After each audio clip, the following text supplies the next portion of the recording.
Hello students, welcome back to my channel. আমি দেবাঞ্জনা ঘোষাল। তোমরা দেখছো আমার সাথে তোমাদের নিজেদের channel Shikshamarg education and computer centre.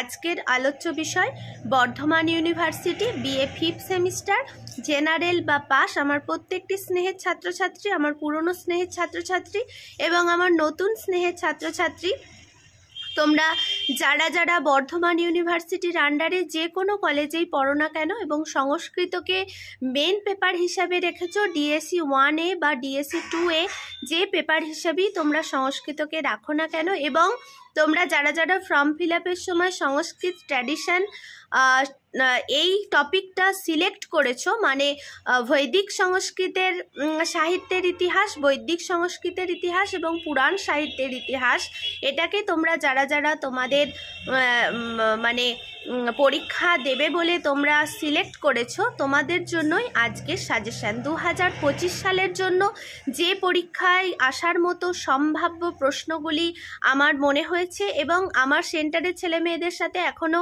Suggestion দেওয়া হয়নি, কারণ তোমরা প্রত্যেকেই আমার পুরনো ছেলেমেয়েরা জানো যে আমাদের অফলাইন আর অনলাইন ব্যাচের ছেলে মেয়েদের সাথে যেদিনই আমরা সাজেশান শেয়ার করি তার মানে সেই দিন বা তার পরের দিনই আমরা ইউটিউব চ্যানেলে পোস্ট করে দিই। কিন্তু তোমরা এত ছেলে মেয়ে এবার আমাদের বলেছো যে ম্যাম বা দিদি একটু আগে থেকে যদি সাজেশানগুলো পোস্ট করা হয় তাহলে তোমাদের অনেক বেশি সুবিধা হয়, যেহেতু তোমরা প্রচুর ছেলে মেয়ে আমাদের সেন্টার থেকে নোটস কেনো, সেই হিসাবে তোমাদের সুবিধা হয়। তো সেই হিসাবেই বলা, তোমাদের জন্য আগেই আমাদের এই সাজেশান প্রস্তুত করে দেয়া হচ্ছে। বাংলা উপন্যাসের সাজেশান দেওয়া হয়ে গেছে, ফিলোসফির সাজেশান দেওয়া হয়ে গেছে।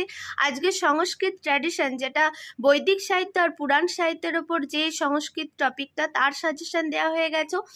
সিলেবাস দেয়া আছে। তোমরা যারা যারা এখনো বুঝতে পারছো না যে দুটো করে পার্ট আছে, কোনটা আমাদের নিতে হবে, পড়তে হবে, তোমরা গিয়ে দেখে নিতে পারো। আজকের আলোচ্য বিষয়ে তাহলে চলো প্রবেশ করা যাক। আর তোমরা যারা যারা অ্যাডমিশন নিতে চাইছো আমাদের সেন্টারে, একাদশ দ্বাদশ বিএ অল সেমিস্টার কলা বিভাগের অল সাবজেক্ট পড়ানো হয়।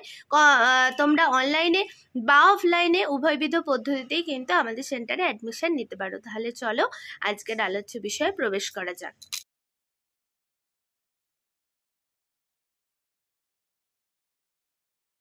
আচ্ছা দেখো, তো বিএ ফিফথ সেমিস্টার সংস্কৃত জেনারেল বা পাস, আমার প্রত্যেকটি স্নেহের ছাত্রছাত্রী, আমার পুরনো ছাত্রছাত্রী, আমার প্রত্যেকটি স্নেহের নতুন ছাত্রছাত্রী, তোমরা সংস্কৃতকে যারা যারা মেন পেপার হিসাবে রেখেছো, বর্ধমান ইউনিভার্সিটির আন্ডারে যে কোনো কলেজেই তোমরা পড়ো না কেন, ডিএসসি 1A বা ডিএসসি 2A হিসাবে তোমরা যারা যারা philosophy, religion and culture in Sanskrit tradition, তার সঙ্গে তোমাদের আছে the history of Vedic literature, অর্থাৎ বৈদিক সাহিত্যের ইতিহাস আর পুরাণ সাহিত্যের ইতিহাস, এই দুটো তোমাদের সিলেবাস আছে। তোমরা যদি কেউ সিলেবাস দেখতে চাও, চ্যানেলে সিলেবাস ভিডিওটা পোস্ট করা আছে, তোমরা গিয়ে দেখে নিতে পারো।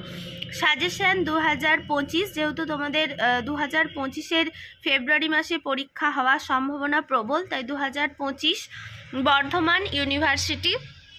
এই হচ্ছে আমাদের হোয়াটসঅ্যাপ নাম্বার 8609778925। এখানেই তোমরা হোয়াটসঅ্যাপে মেসেজ করলে তোমাদের সমস্ত মানে নোট পারচেস তোমরা যারা যারা করতে চাইছো, তোমরা যারা যারা অ্যাডমিশন নিতে চাইছো, এই নাম্বারে তোমরা মেসেজ করো। এবং এই সাজেশান আমার প্রত্যেকটি পুরনো ছেলে মেয়ে জানো, আমি 5 আর 10 আলাদা করে সাজেশান দিই না, একসাথেই দিই। 5 ও 10 নম্বর উভয়বিধ প্রশ্নের জন্য এই সাজেশান। প্রথম প্রশ্ন যেটা আছে, ঋগ্বেদের দার্শনিক সূক্তের ইতিহাস সম্পর্কে আলোচনা করো। এখন প্রশ্নে দেখি সংস্কৃত হরফে এরকম প্রশ্ন দিয়ে দেয় যে দার্শনিক সূক্ত, তোমরা হয়তো করে গেছো দার্শনিক সূক্তটা ভালো করে, কিন্তু এই যে দার্শনিক সূক্তটা লিখে দিয়েছে তোমরা বুঝতে পারো না, সেই সুবিধার জন্য আমি দুরকম ভাষাতেই দুরকম হরফেই লিখে দেওয়ার চেষ্টা করেছি। আচ্ছা, 2 নম্বরের প্রশ্ন, ঋগ্বেদের রচনাকাল সম্বন্ধে আলোচনা করো। এই যে সংস্কৃতের রচনাকাল লিখে দিয়েছি। 3 নম্বরের প্রশ্ন, অথর্ববেদের অপর নাম কি? অথর্ববেদ কি ত্রয়ীর অন্তর্গত? সেটি আলোচনা করো। এই যে তলায় ত্রয়ী লিখে দেওয়া আছে। 3 নম্বরের প্রশ্ন, এটা 4 হবে। 4 নম্বরের প্রশ্ন, বেদাঙ্গ কয় প্রকার ও কি কি? বেদাঙ্গগুলির আলোচনা সংক্ষেপে করো। দেখো এখানে 6টা বেদাঙ্গের আলোচনাও ছোট ছোট করে লিখতে বলতে পারে, অথবা যে কোনো দুটো নাম উল্লেখ করে দিতে পারে, যে শিক্ষা, কল্প, ছন্দ, ব্যাকরণ, যে কোনো তোমাদের দিতে পারে, বা বলতে পারে যে বেদাঙ্গের মুখ কোনটি, সেই মুখ সম্বন্ধে আলোচনা করো। 6টি বেদাঙ্গের তো 6টা বেদ পুরুষের নামকরণ করা হয়েছে, তো সেই হিসাবেও কিন্তু প্রশ্ন ঘুরিয়ে দিতে পারে। আচ্ছা, 4 নম্বরের প্রশ্ন, ঋগ্বেদে কতগুলি সংবাদ সূক্ত পাওয়া যায়? এই যে সংবাদ সূক্ত আমি লিখে দিয়েছি, তার মধ্যে কয়েকটি সংবাদ সূক্ত আলোচনা করো, অথবা দিয়ে দিল যে জমি সংবাদ সূক্তটি সম্বন্ধে যা জানো লেখো। 5 নম্বরের প্রশ্ন, এটা কিন্তু শুধু যে জমি দেবে আমি সেটা বললাম না, মানে সংবাদ সূক্তগুলি লেখো দিতে পারে, অথবা পার্টিকুলার কিছু তুলে দিতে পারে, যে পুরুর বা উর্বশী সম্বন্ধে যা জানো লেখো সেটাও দিতে পারে, অথবা জমি সংবাদ সূক্ত সম্বন্ধে কি জানো সেটা লেখো, সেটাও কিন্তু দিতে পারে। 5 নম্বরের প্রশ্ন, ভেদিক মাইথোলজি বা দেবতা তত্ত্ব সম্পর্কে যা জানো আলোচনা করো। 6 নম্বরের প্রশ্ন, ঋগ্বেদের ধর্ম ও সমাজ ব্যবস্থা সম্পর্কে আলোচনা করো। এই যে ধর্ম আর সমাজ আমি সংস্কৃত হরফে লিখে দিয়েছি তোমাদের বোঝার সুবিধার্থে। 7 নম্বরের প্রশ্ন, গীতিষু সামাখ্যা কে বলেছেন? এই উক্তিটি কে করেছেন? কোন বেদের সংজ্ঞা এটি? এবং সেই বেদ সম্পর্কে যা জানো লেখো। যেহেতু প্রশ্ন এখন ঘুরিয়ে ঘুরিয়ে দেয়, সেই হিসাবে আমি এইভাবে প্রশ্নটা তোমাদের রেডি করে দেওয়ার চেষ্টা করেছি। আমি আমার ব্যাচের ছেলে মেয়েদের সাথে এখনও সাজেশন দিইনি, কারণ তোমরা বারবার বলেছিলে যে ম্যাম বা দিদি একটু সাজেশনগুলো তাড়াতাড়ি দিলে আমাদের পড়ার সুবিধা হয়। যেহেতু তোমরা প্রচুর ছেলে মেয়ে আমাদের সেন্টার থেকে নোটস কেনো, সেই হিসাবে তোমাদের অনেক পড়ার সুবিধা হয়। আর আমাদের অনলাইন ব্যাচ সবে মাত্র 1 মাস হচ্ছে, ক্লাস শুরু হয়েছে। তোমরা যারা যারা অ্যাডমিশন নিতে চাইছো অবশ্যই ওই হোয়াটসঅ্যাপ নাম্বারটায় যোগাযোগ করতে পারো। অনলাইন অফলাইন দুটো ব্যাচই আমাদের এই 1 মাস হচ্ছে পড়ানো শুরু হয়েছে, নভেম্বর থেকে শুরু হয়েছে। আচ্ছা, তারপরের প্রশ্ন, 8 নম্বরের প্রশ্ন, ঋগ্বেদের একটি গীতিধর্মী কাব্যের নাম লেখো। গীতিধর্মী কাব্য সম্পর্কে যা জানো আলোচনা করো। 9 নম্বরের প্রশ্ন, যজুর্বেদের কয়টি শাখা বর্তমানে পাওয়া যায়? যজুর্বেদ সংহিতা সম্বন্ধে যা জানো সংক্ষেপে লেখো। 10 নম্বরের প্রশ্ন, পুরাণ কয় প্রকার ও কি কি? পুরাণের রচনাকাল, বৈশিষ্ট্য এবং সমাজ ও সাহিত্যে পুরাণের প্রভাব আলোচনা করো। 11 নম্বরের প্রশ্ন, আদ্যং সর্বপুরাণানাম পুরাণম ব্রহ্মমুচ্যতে। কোন পুরাণের কথা বলা হয়েছে সেই পুরাণ সম্বন্ধে আলোচনা করো। এটা ব্রহ্মপুরাণ সম্বন্ধে তোমাদের লিখতে বলা হয়েছে।